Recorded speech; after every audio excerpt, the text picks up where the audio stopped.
하나님의 자녀가 된다는 것은 과연 뭐냐? 뭐예요? 천국 백성이 된다는 것을 의미하겠죠. 어쩌면 그 자체가 굉장한 복이라고 얘기를 할 수 있습니다. 하나님께서 나에게 막 복을 주셔서 이것도 주시고 저것도 주시고 그래서 복 받은 사람이 아니라 내가 그리스도를 믿음으로 말미암아 이렇게 주님과 함께 산다는 그 자체가 복이라고 말해요. 에릭 프롬의 말을 드린다면 어떤 소유가 많이 생겨서 복을 받는 게 아니라 내가 그리스도인 됨 자체, 그것이 나에게 큰 기쁨이요 그것이 하나님 주시는 은혜라고 얘기하는 것입니다. 다시 말해서 하나님이 내게 무엇을 많이 주신다? 좋죠. 그러나 그것보다 우리가 하나님을 사랑하고 하나님이 나를 사랑하고 그래서 좋은 거예요. 그렇다면 이 복 있는 그리스도인으로 어떻게 살아갈 것인가 하는 것을 오늘 시편에서는 그것을 얘기하고 있어요. 먼저는 정직한 그리스도인으로 살아가라는 것입니다. 오늘 본문 1절부터 4절까지 보시면 할렐루야 여호와를 경외하며 그의 백성을 크게 즐거워하는 자는 복이 있도다. 그의 후손이 땅에서 강성하며 정직한 자의 후손에게 복이 있으리로다. 부와 재물이 그의 집에 있으며 그의 공의가 영구에서 있으리로다. 정직한 자에게는 흑암 중에 빛이 일어나니 그는 자비롭고 긍휼이 많으며 의로운 이로다 그랬습니다. 정직한 자가 복 있다. 오늘 본문의 내용은 히브리어로 되어 있죠, 시편이. 그런데 시편 중에서 몇 개의 시편은 이렇게 써 있습니다. 히브리 알파벳이 22자거든요. 우리나라로 얘기하면 가나다라, 영어로 얘기하면 A, B, C, D 해가지고 그 앞자를 이렇게 따서 시를 쓰는 거예요. 이러한 시를 가리켜서 신학적으로는 답관체시라고 그렇게 얘기를 합니다. 이게 히브리 단어로 이렇게 쭉 써 있는 거예요. 그게 바로 그리스도인의 삶을 여기서 얘기해 주는데, 시로 표현해 주고 있는데, 결국은 뭐냐? 하나님을 닮은 사람이 어떤 사람이냐, 이것을 우리에게 보여주고 있습니다. 우리가 예수를 믿는 사람들을 가리켜 크리스찬, 예수 안 믿는 사람을 뭐라 그러죠, 영어로? 넌 크리스찬. 그러면 넌 크리스찬도 있지만 언크리스찬이라는 말도 있죠. 그 말은 무슨 말이에요? 교회를 다니기는 다니는데 그리스도인답지 않은 사람을 가리켜 언크리스찬이라는 말을 쓰고 있습니다. 언크리스찬은 원래는 이교도들 혹은 기독교 정신에 반한 비기독교적이고 야만적인 사람을 가리켜서 언크리스찬 했는데, 이제는 교회는 다니지만 그리스도인답지 못한 사람, 그래서 이런 단어가 있어요. 영어에서 unchristian price라는 말이 있어요. 그야말로 가격이 터무니없는 가격으로 파는 거예요. 예를 들면 10,000원짜리인데 10만 원을 받아요. 이게 unchristian price. 이게 참 심각한 문제죠. 우리 그리스도인들이 이런 사람들이 있다면 하나님께서 참 마음 아파하신다는 거예요. 진짜 그리스도인들은 어떤 사람이냐? 오늘 본문대로 얘기한다면 정직한 사람이라 그 말이에요. 정직한 사람은 하나님의 계명을 즐거워합니다. 그래서 결과적으로는 어떤 일이 벌어지느냐? 여기 후손이 잘 되고 부가 그에게 있고 재물이 그에게 있을 것이라고 말씀하십니다. 우리가 부와 재물을 목적으로 해서 사는 사람들은 아닙니다. 그런데 하나님 앞에 정직하게 살다 보니까 하나님이 이런 것들도 우리에게 허락하시더라 하는 얘기입니다. 원래 그래서 기독교 사회는 정직한 사회였습니다. 종교 개혁자들이 말이죠, 왜 우리가 정직해야 되느냐, 이유가 있다는 거예요. 우리는 하나님 앞에서 살아가는 사람. 그래서 코람데오라는 말을 쓰죠. 이 코람이라고 하는 것은 before God, 하나님 앞에서 사니까 하나님은 모든 것을 아시는 전지전능하신 하나님, 우리가 그분을 어떻게 속일 수 있냐는 거예요. 그분은 모든 걸 다 알고 계시기 때문에, 다 보고 계시기 때문에 우리는 하나님 앞에 정직하게 살아가야 된다는 거예요. 그래서 기독교 신앙을 근거로 하는 서양 사람들의 최고의 덕목은 정직이라고 하는 것입니다. 그런데 요즘은 서양 사람들이 예수를 잘 안 믿습니다. 그러다 보니까 정직이 아주 무력화됐다는 사실을 우리는 여기저기서 많이 봅니다. 오히려 한국 사람들이 조금 서양 사람들보다 더 정직하다는 말을 합니다. 외국 사람들이 한국에 오면 깜짝깜짝 놀라는 게 하나 있습니다. 우리는 택배 문화가 많이 발달이 되어 있는데 택배 받아가지고 집 앞에다 놔두잖아요. 아니 저거 안 훔쳐가요? 훔쳐가지 않는 걸 보고 깜짝 놀랍니다. 아니 어떻게 한국 사람들은 이걸 훔쳐가지 않죠? 뭐 때문에 안 훔쳐가죠? 호람대요? 아닙니다. 호람 CCTV. 여기저기서 감시하고 있는 CCTV가 있는데 어떻게 그걸 훔쳐가요? 그러다 보니까 조금 정직하게 보이는 건 있는데 실제적으로 진짜 우리가 이렇게 정직한가 하는 것에 대해서는 우리 스스로 물어봐야만 합니다. 원래 정직이라고 하는 말, 이 어니스트라고 하는 이 말은 언어라고 하는 말이 있잖아요. 이 명예와 같은 이 단어와 같이 나오고 있습니다. 그러니까 정직한 게 언어가 돼야 돼. 이게 명예가 돼야 돼. 그럼에도 불구하고 부정직한데도 불구하고 자기는 명예가 마치 어떤 관직을 얻으면 명예가 있는 줄로 착각을 하고 있는 이 사회라고 한다면 이건 분명히 잘못 가고 있는 사회입니다.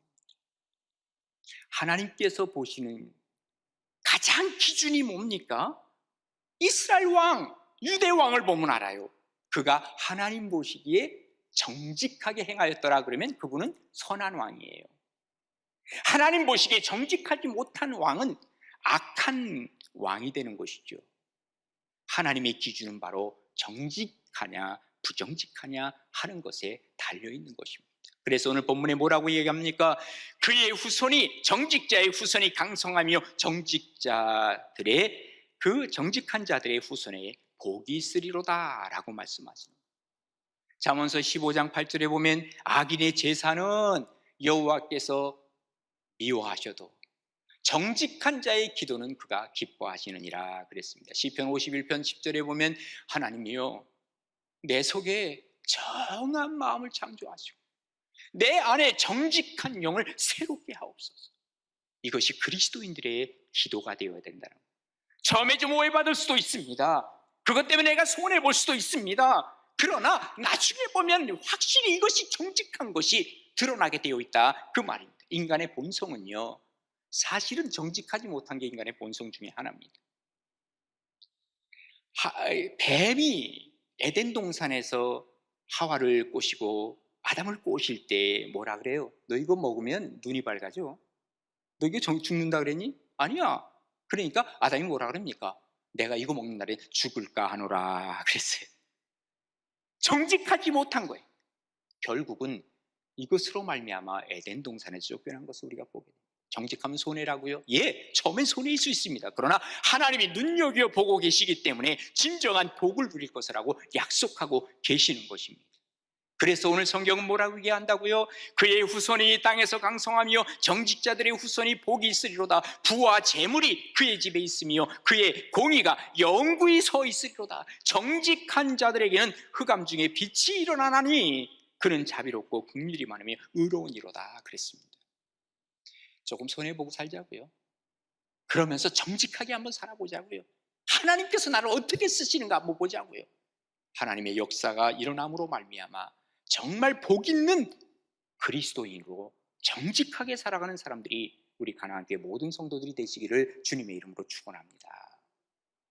그 다음에 진짜 복 있는 사람으로 살아가는 모습은 견고한 신앙인으로 살아가는 것입니다. 오늘 본문 6절, 7절, 8절인데 우리 한번 같이 읽읍시다. 시작. 그는 영원히 흔들리지 아니하며 의인은 영원히 기억되리로다. 그는 흉한 소문을 두려워하지 아니하며 여호와를 의뢰하고 그의 마음을 굳게 정하였도다. 그의 마음이 견고하여 두려워하지 아니할 것이라. 그의 대적들이 받는 보응을 마침내 보리로다. 아멘. 보세요. 그는 어떻게 한다고요? 흔들리지 아니한다 그랬어요. 그리고 흉한 소문이 이리저리 들려도 두려워하지 않아. 왜? 여호와를 의뢰하고 그의 마음이 굳게 정하여졌기 때문이라 그랬어요. 그의 마음이 견고하여 두려워하지 아니할 것이라 그랬습니다. 이게 그리스도인의 모습이에요. 한마디로 말하라 그러면 견고하게 뿌리 내리는 이러한 신앙이다.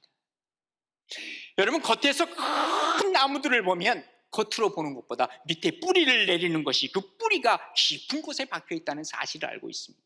심지가 견고하게 기초가 견고하게 서 있는 사람들 이게 진짜 신앙인의 모습이라는 거예요. 그래서 이사야 선지자를 통해서 이사야 26장 3절에 보면 주께서 심지가 견고한 자를 평강에서 평강으로 지키시리니 이는 그가 주를 신뢰함이니이다.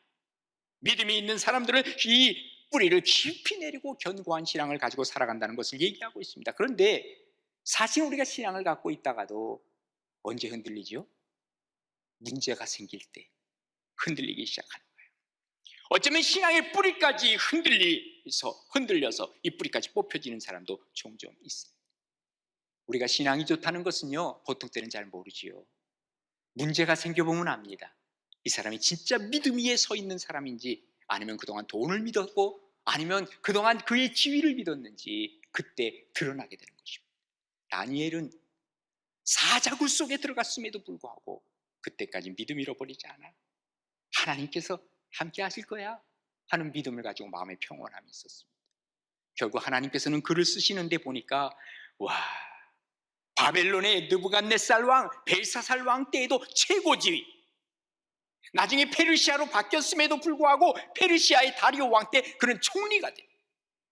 하나님께서 쓰시는 사람의 모습은 견고한 신앙의 사람들을 결국은 쓰시더라 하는 것입니다. 문제가 닥쳐도 나의 신앙은 변치 않습니다. 이 고백이 있어야 합니다. 코로나19가 한 1년 반 지났는데도, 뭐 2년도 아니고 3년도 아니고 10년도 아닌데도 벌써부터 뿌리 뽑힌 신앙인들이 얼마나 많이 있는 줄 아십니까, 여러분? 저는 우리 교회만 하더라도 엄청난 사람들이 지금 뿌리 뽑혔다고 생각을 하고 있어요. 걱정이 돼요. 어떤 사람이 뽑혔을까? 제가 정확한 통계를 보고 정확한 그 근거가 있는 얘기는 아닙니다만 제가 추측하건대, 날씨가 좋은 봄날, 날씨가 좋은 가을날 우리 교회에 한 200명 정도가 안 오는 거 아시죠? 예배 때, 주일날. 그 사람들이 견고함에서 이미 끝난 것이 아닐까 하는 생각이 들더라 그 말입니다. 전천후 신앙, 날씨가 좋아도 비가 와도 눈이 와도 어떤 상황이라 할지라도 내가 하나님 앞에 예배드리는 이 견고한 신앙을 나는 잃어버리지 않겠어요. 이 신앙이 있을 때 코로나19가 아무리 창궐 한다 할지라도 우리는 주님 붙들고 주님 앞에 예배드리는 이 순간을 우리는 기뻐해야 되는 것 아닙니까? 제가 요즘 코로나19가 뭘까? 우리 신앙으로 봐서 코로나19는 하나님께서 알곡과 쭉정이를 고르는 기간이 아니겠는가 하는 생각을 해보게 됩니다. 자, 갈릴리의 밤이었습니다. 제자들이 바닷가에 있으면서 두려운 마음으로 있었는데 그곳에 예수님이 나타납니다. 와, 유령이다! 깜짝 놀랐습니다. 그때 예수님이 뭐라고 말씀하십니까? 얘들아, 두려워하지 말라, 나다, 그렇게 말씀하시죠. 그러니까 베드로가 나타나서 하는 말이 정말 주님이라면 나보고 오라고 해주세요. 그래, 이리 오너라. 아이고, 베드로가 오라 그러니까요, 이것저것 보지 않냐고 예수님만 바라보면서 이 바다 위를 걸어가네. 와, 너무너무 신기했어요. 근데 예수님 바라볼 때는 바다 위를 걸어갔는데 풍랑이 일면서 바람이 불면서 와, 이거 내가 걸었어, 내가 라고 하는 순간에 빠져버리고 말이죠. 그때 예수님이 손으로 잡아주면서 뭐라고 말씀하십니까? 내 믿음이 어디 있느냐, 내 믿음이 어디 있느냐라고 물으신 거예요. 이것은 베드로에게 물으신 물음이지만 오늘날 어쩌면 우리에게 묻는 물음일지 몰라요. 내 믿음이 어디 있느냐? 제 믿음이요? 저는 육신의 건강에 있어요. 건강하기 위해서 교회 다니거든요. 근데 나 건강 다 잃었잖아요. 나 다 주님 빠이빠이. 나요, 내 믿음이 우리 아이에게 있어요. 아이 대학 떨어졌잖아요. 주님 빠이빠이. 우리 아이 취직 안 됐잖아요. 내 믿음 그거예요, 그거. 근데 빠이빠이. 하나님과 멀어지는 거예요. 이게 무슨 신앙입니까? 대학을 못 가도, 취직이 안 돼도, 건강을 잃어도, 내 사업이 다 망가져도, 만신창이가 된 욥과 같이 되어도 나의 신앙은 변치 않아요. 이게 바로 전제적 신앙, 하나님과의 관계적 신앙. 이것을 하나님께서는 보고 계시고 있고 이것을 찾고 계신다는 거예요. 헬라의 철학자들은요, 모든 것이 다 유전한다, 돈다는 거예요. 그래서 세상의 모든 것이 다 변한다는 거예요. 이것을 판타레이라고 하는 말을 쓰죠. 한마디로 진리가 없다는 거예요. 진리가 없습니까? 우리 예수님 뭐라 그러셨습니까? 내가 곧 길이다, 진리다. 주님은 변함이 없으시다. 우리가 뿌리를 내려야 할 것이 바로 예수님인데 뿌리를 잘못 내리려고 하고 있다, 그 말이에요. 다 변화되는 것에 뿌리를 내리려고 하니까 내 신앙이 이리 흔들리고 저리 흔들리고 하는 것이라. 우리의 파운데이션, 우리의 기초는 바로 예수 그리스도, 그분에게 뿌리를 내릴 때 견고한 신앙으로 그야말로 복받는 사람의 모습으로 서나아갈 수 있다는 사실을 기억하시면서 나의 신앙은 얼만큼 견고한가, 아무리 태풍이 불어도 나는 흔들리지 아니하는 믿음을 가지고 살겠습니다. 그때 하나님께서는 너는 진짜 내 아들이구나, 진짜 내 딸이구나, 이게 바로 하나님 앞에서의 온전한 신앙인 것을 기억하시면서 영원히 흔들리지 아니하는 신앙 갖겠습니다. 내가 굳게 서겠습니다. 나의 마음이 견고하여 두려워하지 않겠습니다. 이 고백이 여러분의 고백이 되고 우리의 고백이 되어서 하나님 앞에 정말 칭찬받는 복 있는 그리스도인의 삶을 살아가는 복된 여러분 되시기를 바랍니다. 세 번째로는 우리가 나누는 신앙이에요. 예. 오늘 본문 5절에 보시면 이렇게 기록하죠. 은혜를 베풀며 부어주는 자는 잘 된다 그랬어요. 그리고 그 일을 정의로 행하리로다 그랬습니다. 그리고 10절로 넘어가면요, 그는 재물을 흩어 빈궁한 자들에게 주었으니, 빈궁한 자들에게 준대요. 그의 의가 영구히 있고 그의 뿔이 영광 중에 들리리로다 그랬습니다. 자, 하나님이 우리에게 은혜를 주셨어요. 거저 주셨죠? 여러분 거저 받았죠? 누가 나에게 복음 전할 때 하나님의 은혜 내가 당신에게 전달해 준 거예요?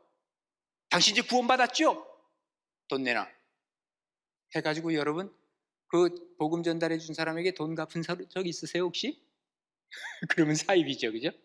아니면 여러분 혹시 그럽니까? 복음을 전하면서 이 엄청난 걸 내가 당신에게 줬으니까, 당신 예수 믿게 됐으니까 이 금일봉 내놔, 그러신 분은 계십니까? 이것도 역시 사입이죠? 잘못된 거죠? 거저 받았어요. 그게 바로 은혜라는 거예요. 하나님이 거저 나에게 주신 선물, 기프트. 그래서 우리는 이 거저 받은 것을 가지고 이제 가지고 있는 모든 것을 봐도 이건 나눔의 현장 속으로 가는 거예요. 왜? 모든 소유의 주인이 하나님의 것임을 고백하게 되는 거예요. 초대교회가 성령을 받고 나니까요, 너무너무 기쁘고 가만 보니까 이 모든 게 다 하나님의 것이거든요. 그러니까 사도행전 2장 44절에 보면 이렇게 기록을 하고 있어요. 믿는 사람이 다 함께 있어서 모든 물건을 서로 통용하고 또 재산과 소유를 팔아 각 사람의 필요를 따라 나눠주었다 그랬습니다. 초대교회에 바나바 같은 사람은요, 갖고 있는 거 이 성령 받고 나니까 막 나눠줘, 다 팔아, 그래서 교회에 다 바쳐버려. 와, 이게 바로 나눔의 정신을 갖고 있는 진짜 복 있는 사람의 그리스도인의 모습이라는 거예요. 교회가 그 일을 실천하는 겁니다. 성도가 그 일을 실천하는 거예요.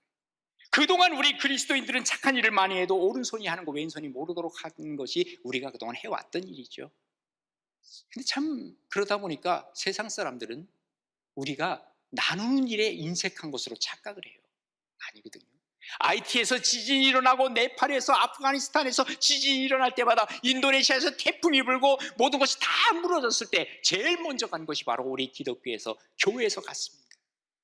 기부천사로 불리우는 많은 기부하는 사람들의 대부분이 바로 그리스도인들이요 교회였습니다.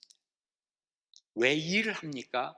우리가 나눔의 정신이 기독교의 성경의 정신이요, 하나님이 우리에게 알려준 정신이요, 예수 그리스도가 이 땅에 오신 목적입니다. 그래서 예수님 뭐라고 말씀하십니까? 마태복음 10장 45절에 보면 인자가 온 것은 섬김을 받으려 한 것이 아니라 도리어 섬기려 하고 자기 목숨을 많은 사람의 대속물로 주려 함이라 그랬어요. 대속물이 뭐예요? 대신 내가 죽어서 너희들을 속죄하기 위한 대속물이라, 이걸 얘기하는.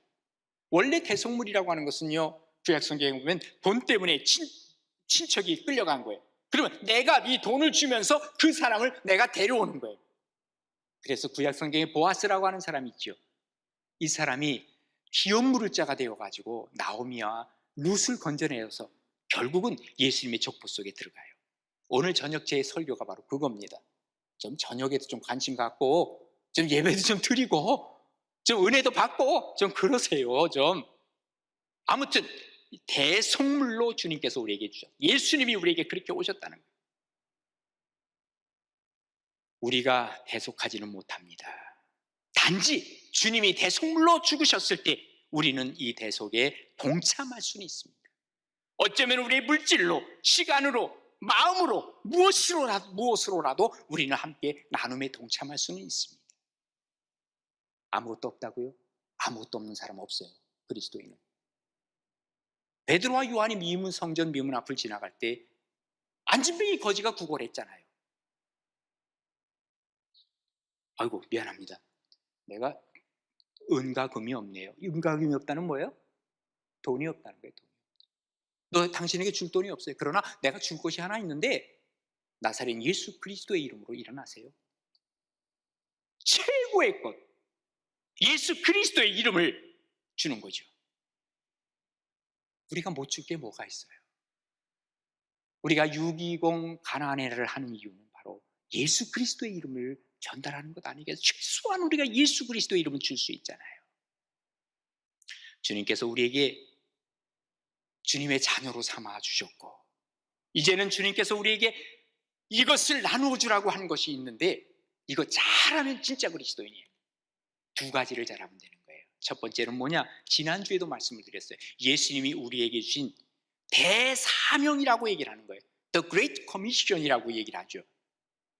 오직 성령이 너에게 임하시면 너희가 권능을 받고 예루살렘과 온 유대와 사마리아 땅끝까지 이르러 내 증인 되라. 증인 잘 되는 거예요. 세상 속에 나가서 복음 전하는 거예요. 야, 너 베스트다. 주님께서 그렇게 말씀하시죠. 이게 주님의 최고의 사명, 대사명이라 그래요. 그런데 또 하나 우리가 주님 앞에 이번에는 대강령이라고도 얘기를 할 수 있어요. 그래서 The Great Commandment라 그래요. 10계명을 요약해서 주님께서 주신 거예요. 마가복음 12장 30절의 말씀이죠. 내 마음을 다하고 목숨을 다하고 뜻을 다하고 힘을 다하여 주 너의 하나님을 사랑하라 하신 것이 첫 번째. 두 번째는 이와 같으니 내 이웃을 내 자신과 같이 사랑하라 하신 것이라 이보다 더 큰 계명은 없느니라. 이거 두 가지예요. 이웃에게 복음 전하는 거 이거는 대사명이고 그리고 이웃을 사랑하는 것 이건 뭐예요? 대강령이고 이것만 잘하면 우리는 베스트 크리스천, 정말 좋은 그리스도인이다. 공통점은 뭐예요? 나누는 거예요. 그래서 누가복음 6장 38절에 우리 주님 뭐라 그래요? 같이 한번 읽어요. 시작. 주라 그리하면 너희에게 줄 것이니 곧 후이되어 누르고 흔들어 넘치도록 하여 너희에게 안겨주리라. 너희가 헤아리는 그 헤아림으로 너희도 헤아림을 도로 받을 것이니라. 우리 주님 뭐라고 말씀하세요? 주래요. 주래. 주면 내가 너희들에게 줄 것이라 그랬어요. 그리고 후이 누르고 흔들어 넘치도록 너희에게 안겨줄 것이다. 나눠주는 그리스도인, 이런 사람이 진짜 그리스도인인 것을 얘기하고 있는 것이죠.